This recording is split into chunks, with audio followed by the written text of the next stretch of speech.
दोस्तों नमस्कार, आपका स्वागत है। दोस्तों जय श्री कृष्णा, हर हर महादेव, राधे राधे। दोस्तों एक बार आपका फिर से जीत साधना यूट्यूब चैनल में तुलसी के पौधे में बांध देना, यह एक चीज 500 गुना अधिक लाभदायक होगा।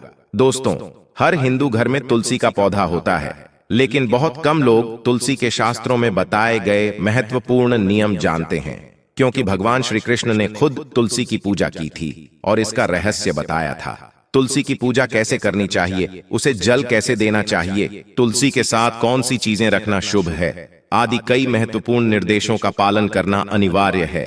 इसके अलावा अगर आप तुलसी के नीचे ये एक चीज बांध देते हैं तो आपको माँ तुलसी का ढेर सारा आशीर्वाद मिलता है और आपके घर में माँ लक्ष्मी का सदैव ही निवास रहता है। दोस्तों घर में तुलसी का पौधा होना हर व्यक्ति को फायदेमंद होता है। यह पौधा बहुत फायदेमंद है। बताया जाता है कि तुलसी में माता लक्ष्मी का निवास है और इसे नियमित रूप से पूजा करने से लाभ भी मिलता है। लेकिन यदि आप तुलसी को घर में रखते हैं और इस चीज को उसके नीचे बांध देते हैं तो आपको तुलसी लगाने से कहीं अधिक फल मिलेगा, क्योंकि तुलसी के बिना कुछ भी नहीं होता। यह चीज तुलसी को संपूर्ण बनाती है, इसलिए शास्त्रों में इसका सबसे अधिक महत्व बताया गया है। दोस्तों भारत में ही नहीं बल्कि संसार के अधिकतर देशों में तुलसी को बहुत ही गुणकारी पौधा माना गया है। तो दोस्तों गुरुजी से सुनते हैं कि वो क्या कहते हैं इसके बारे में। तो आइए दोस्तों जानते हैं। दोस्तों इस पौधे में अनेक औषधीय गुण होने के साथ ही इसका आध्यात्मिक तौर पर भी बहुत महत्व बताया गया है। प्रत्येक धार्मिक अनुष्ठान हो अथवा कोई यज्ञ हो, उसमें तुलसी का प्रयोग अवश्य किया जाता है। विष्णु पुराण में तुलसी को भगवान विष्णु की पत्नी कहा गया है। इसी कारण से तुलसी जगत जननी है।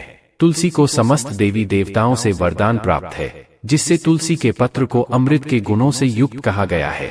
जिस स्थान पर तुलसी का पौधा होता है उस स्थान पर ब्रह्मा, विष्णु और महेश यानी कि त्रिदेव का निवास होता है। और तुलसी की पूजा करने से सभी पाप उसी प्रकार से नष्ट हो जाते हैं जैसे सूर्य के उदय होने पर रात्रि का अंधकार नष्ट हो जाता है। शास्त्रों के अनुसार जिन घरों में तुलसी का पौधा सदैव ही हरा भरा रहता है उस घर में सुख, शांति और समृद्धि बनी रहती है। भगवान विष्णु की पूजा में और उन्हें चढ़ाए जाने वाले भोग में तुलसी के पत्र अवश्य होने चाहिए, क्योंकि तुलसी पत्र के बिना भगवान विष्णु किसी भी प्रकार का भोग स्वीकार नहीं करते हैं। इसीलिए प्रत्येक घर में तुलसी का पौधा अवश्य होना चाहिए। अगर आपके घर में तुलसी है तो सुख, शांति और समृद्धि के लिए तुलसी माँ को चुनरी अवश्य चढ़ानी चाहिए। अक्सर लोग घर में तुलसी का पौधा तो लगा देते हैं, लेकिन उनसे यह गलती हो जाती है कि वे तुलसी माँ को चुनरी नहीं चढ़ाते हैं, जिसके कारण उन्हें तुलसी लगाने का शुभ फल प्राप्त नहीं हो पाता है। हमेशा ध्यान रहे कि तुलसी का पौधा चुनरी के बिना अधूरा होता है। तुलसी केवल एक पौधा नहीं है, बल्कि वह देवी है, विष्णु पत्नी है। उन्हें हम अपनी माता मानते हैं, इसीलिए तुलसी को चुनरी अवश्य ही चढ़ानी चाहिए। इससे पति पत्नी में प्रेम और विश्वास बढ़ता है। घर में रहने वाली महिलाएं सदा सुहागिन और सौभाग्यशाली रहती है। लेकिन तुलसी को चुनरी चढ़ाते समय आपको यह बात ध्यान में रखनी चाहिए कि आप तुलसी को लाल रंग की चुनरी ना चढ़ाएं। लाल रंग का संबंध मंगल ग्रह से होता है और बूंद ग्रह तुलसी से संबंधित होता है। मंगल और बूंद ग्रह मित्र नहीं है। बूंद के अनुकूल शुक्र और शनि है, इसीलिए तुलसी पर लाल चुनरी कभी नहीं चढ़ानी चाहिए। आप तुलसी पर हरे रंग की, पीले रंग की अथवा नीले रंग की चुनरी चढ़ा सकते हैं, लेकिन कई लोग पुरानी फटी हुई चुनरी तुलसी पर बांध देते हैं। ऐसा करना भी अशुभ होगा। तुलसी पर नई चुनरी ही बांधनी चाहिए। तुलसी पर चुनरी बांधने के लिए एकादशी का दिन सर्वोत्तम होता है। आप किसी भी एकादशी के दिन नई चुनरी लाकर उसे तुलसी के पौधे में बांध दें। इसके आपको कई गुना अधिक लाभ प्राप्त होंगे। तुलसी को बिना चुनरी के कभी न रखें। अगर चुनरी पुरानी हो जाए तो चुनरी को एकादशी के दिन ही बदलना चाहिए। दोस्तों तुलसी का विवाह भी अवश्य करना चाहिए। इससे मनुष्य के सभी दुखों का अंत होता है और सांसारिक जीवन सुखमय बीतता है। दोस्तों कुछ लोग जाने अनजाने में तुलसी के पास ऐसी चीजें रख देते हैं जिससे तुलसी का अपमान होता है। तुलसी का पौधा बहुत ही संवेदनशील होता है। इसकी अच्छी तरह से देखभाल करनी पड़ती है, तभी इसके शुभ फल प्राप्त होते हैं। इसीलिए तुलसी के पौधे के पास आपको अपने मुख से अपशब्द नहीं बोलने चाहिए। तुलसी के पास भूल से भी जूते, चप्पल अथवा झाड़ू पोछा नहीं रखना चाहिए। इसे पाप माना गया है। जहाँ पर तुलसी का पौधा हो उस स्थान के आसपास थूकने से घोर अनर्थ होता है। तुलसी के पास जल से भरा हुआ पात्र भी नहीं रखना चाहिए। तुलसी के पौधे के पास दीपक जलाने के बाद दीपक को वहां से हटा देना चाहिए, क्योंकि तुलसी के नीचे बुझा हुआ दीपक रखना अशुभ माना जाता है। जिस स्थान पर भी तुलसी का पौधा होता है उस स्थान को हमेशा ही स्वच्छ रखना चाहिए। इसीलिए नियमित रूप से तुलसी के पौधे का पास साफ सफाई का ध्यान रखें। तुलसी के पौधे में शिवलिंग और गणेश जी की प्रतिमा नहीं रखनी चाहिए। साथ ही तुलसी के गमले में अन्य किसी भी प्रकार का पौधा भी लगाना अशुभ होता है। तुलसी के पौधे के पास कपड़े भी नहीं सुखाने चाहिए, अन्यथा कपड़ों से गंदा पानी तुलसी के पौधे पर गिर सकता है। ध्यान रहे, तुलसी के पौधे को नाखून से नहीं तोड़ना चाहिए, इससे तुलसी का अपमान होता है। यदि तुलसी के पत्ते सूख कर गिर जाते हैं तो उन्हें कचरे में नहीं फेंकना चाहिए, उन पत्तों को आप तुलसी की मिट्टी में ही दबा दें। रविवार के दिन तुलसी के पत्ते नहीं तोड़ने चाहिए और रविवार को तुलसी को जल भी नहीं चढ़ाना चाहिए। बाकी अन्य दिन नित्य बिना चूके तुलसी को सुबह जल देना चाहिए और शाम के समय एक दीपक जलाना चाहिए। अक्सर महिलाएं स्नान के बाद अपने बाल खुले रखकर ही तुलसी को जल देती हैं। ऐसा करना गलत होता है। महिलाओं को हमेशा ही अपने बाल बांधकर माथे पर सिंदूर लगाकर ही तुलसी में जल देना चाहिए, इससे तुलसी का आशीर्वाद प्राप्त होता है। घर में तुलसी का पौधा लगाते समय ध्यान रहे कि आप इसके लिए गंदी मिट्टी का उपयोग ना करें। तुलसी के पौधे के लिए श्मशान की अथवा गंदगी वाले स्थान की मिट्टी का कभी उपयोग नहीं करना चाहिए, इससे तुलसी मां रूठ जाती है और सूखने लगती है।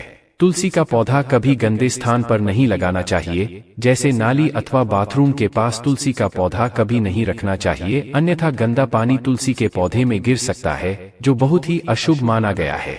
घर में तुलसी का पौधा कभी सूखना नहीं चाहिए। शास्त्रों में ऐसी मान्यता है कि तुलसी का पौधा सूखना अकाल मृत्यु की सूचना देता है। घर में तुलसी का पौधा सूख जाए तो घर की सुख समृद्धि खत्म हो जाती है। सूखी हुई तुलसी में मां लक्ष्मी का वास नहीं होता है। वास्तु शास्त्र के अनुसार तुलसी का पौधा सूख जाए तो यह आने वाली किसी विपत्ति या दुर्घटना का संकेत होता है। इसलिए तुलसी का अच्छे से ख्याल रखना चाहिए, उसे नित्य जल देकर हरा भरा रखना चाहिए। तुलसी में कभी भी किसी प्रकार के केमिकल नहीं डालने चाहिए, केवल पदार्थ और गोबर का प्रयोग करना चाहिए। साथ ही इस बात का ख्याल रखें कि तुलसी में मकड़ी के जाले अथवा कीड़े नहीं लगने चाहिए, ऐसे स्थान पर लक्ष्मी वास नहीं करती है। शास्त्रों के अनुसार मासिक धर्म के दौरान महिलाओं को तुलसी के पौधे में पानी नहीं डालना चाहिए और तुलसी को स्पर्श करना भी वर्जित है। तुलसी को बिना स्नान किए जल नहीं देना चाहिए और पैरों में चप्पल आंधी पहनकर भी तुलसी को जल ना दें। तुलसी को जल देते समय ध्यान रहे कि वह जल आपके पैरों पर न पड़े, इससे तुलसी का अपमान होता है। श्री कृष्ण कहते हैं, नित्य तुलसी के दर्शन से मनुष्य को स्वर्ग की प्राप्ति होती है और तुलसी पत्र के सेवन से उसके सभी पाप नष्ट हो जाते हैं। तुलसी का पौधा हमेशा ही घर के सामने लगाना चाहिए। इसे पूर्व अथवा उत्तर दिशा में लगाना सबसे अधिक शुभ होता है। अगर तुलसी के गमले में दूसरे पौधे उग जाते हैं तो उन्हें समय समय पर हटा देना चाहिए। अगर तुलसी के ही अन्य पौधे उगते हैं तो ये पौधे दूसरों को दान में देने चाहिए। कहा जाता है कि जब घर में एक से अधिक तुलसी के पौधे अपने आप उगने लगते हैं तो घर में साक्षात माता लक्ष्मी का आगमन होता है। तुलसी के पास कभी कांटेदार पौधे नहीं रखने चाहिए, इससे तुलसी मां रूठ जाती है। तुलसी के पास मरुस्थलीय पौधे रखना बेहद अशुभ माना जाता है। ऐसे पौधों से नकारात्मक ऊर्जा निकलती है। शास्त्रों में कहा गया है, जिन पौधों से हरी भरी कलियों की उत्पत्ति ना हो, उसके स्थान पर कांटे निकलते हो तो ऐसे पौधों को तुलसी के पास कभी रखना नहीं चाहिए, बल्कि मरुस्थलीय पौधे घर में किसी भी स्थान पर रखने ही नहीं चाहिए। इन पौधों के कारण घर का वातावरण नकारात्मक बन जाता है। जैसे कई लोग नागफनी का पौधा सजावट के नाम पर घर में रखते हैं, ऐसा करना बिल्कुल गलत है। नागफनी का पौधा तो गलती से भी तुलसी के पास ना रखें, यह तुलसी की संपूर्ण सकारात्मक ऊर्जा को नष्ट कर देता है। लेकिन शास्त्रों में केले के पौधे का विशेष महत्व बताया गया है। अगर आप तुलसी के पास केले का पेड़ लगा देते हैं तो आपको कई गुना अधिक लाभ प्राप्त होंगे। केले के पेड़ में भगवान विष्णु का वास होता है। इसे तुलसी के पास लगाने से घर में सुख समृद्धि आती है। साथ ही जिस स्थान पर भगवान विष्णु का वास होता है वहां पर लक्ष्मी खुद चलकर आती है। दोस्तों, अगर आपको तुलसी के पौधे में शालिग्राम भी अवश्य रखना चाहिए। तुलसी के गमले में शालिग्राम रखने से तुलसी का और भी अधिक शुभ प्रभाव आपको देखने को मिलेगा। शालिग्राम भगवान विष्णु का निराकार रूप माना जाता है। यह काले रंग का पत्थर होता है जिसे विलक्षण और मूल्यवान माना गया है। इसे अगर आप तुलसी के गमले में रखेंगे तो आपके घर से संपूर्ण नकारात्मक ऊर्जा नष्ट हो जाएगी। मान्यता है कि शालिग्राम में अल्प मात्रा में सुवर्ण भी होता है। यह पत्थर उत्तर की गंडकी नदी में पाए जाते हैं। इसलिए अगर आप शालिग्राम तुलसी के पौधे में रखते हैं तो भगवान विष्णु के साथ आपको मां लक्ष्मी की भी कृपा प्राप्त होगी। आपके घर में कभी धन धान्य की कमी नहीं रहेगी। पुराणों के अनुसार जिस घर में शालिग्राम होता है वह घर तीर्थों के समान श्रेष्ठ होता है। नित्यशाली ग्राम के दर्शन और पूजन से सभी प्रकार के भौतिक सुखों की प्राप्ति होती है। यह स्वयंभू होने के कारण इसकी प्राण प्रतिष्ठा करने की आवश्यकता नहीं होती। इसे अगर तुलसी के पास रखकर इसकी पूजा रोज की जाती है तो व्यक्ति को धन संबंधी कोई समस्या नहीं आती है। विष्णु पुराण के अनुसार मृत्यु के समय शालिग्राम के चरण अमृत का जल सभी पापों से मुक्ति दिलाता है। वह मृत्यु के पश्चात वैकुंठ चला जाता है। यह चरण अमृत औषधि के समान है। जो इसका सेवन करता है उसे मोक्ष मिल जाता है। कुछ लोग चरण अमृत लेकर अपने सिर पर हाथ फेर देते हैं, बल्कि शास्त्रों में ऐसा करने का उल्लेख नहीं किया गया है। चरण अमृत हमेशा दाएं हाथ से श्रद्धा भाव से ग्रहण करना चाहिए, लेकिन शालिग्राम घर में लाते समय ध्यान रहे कि वह असली हो। आजकल कई प्रकार के शालिग्राम मार्केट में मिलते हैं, जिनकी पूजा करने का कोई फल प्राप्त नहीं होता है। घर में केवल एक ही शालिग्राम की पूजा करनी चाहिए। कहा गया है भगवान विष्णु की मूर्ति से कई ज्यादा उत्तम होता है शालिग्राम की पूजा करना। शालिग्राम को चंदन लगाकर उस पर एक तुलसी का पत्ता रखना चाहिए। प्रतिदिन शालिग्राम को पंचामृत से स्नान कराना चाहिए। ऐसा करने से सभी जन्मों के पाप नष्ट होते हैं। शालिग्राम सकारात्मकता और सात्विकता का प्रतीक होता है। अंतिम महत्वपूर्ण बात आपको बता दें कि तुलसी का पौधा कभी लालच में आकर नहीं लगाना चाहिए। तुलसी का पौधा लगाए तो उसकी नित्य पूजा करना आवश्यक है। अगर आप इन नियमों का पालन नहीं कर सकते हैं तो तुलसी का पौधा घर में लगाकर तुलसी माँ का अपमान भूल से भी ना करें। इससे आपको विपरीत परिणाम भोगने पड़ सकते हैं। तो दोस्तों, वीडियो अच्छी लगी हो तो वीडियो को लाइक और चैनल को सब्सक्राइब जरूर करें। तो दोस्तों, मिलते हैं नेक्स्ट वीडियो में। धन्यवाद।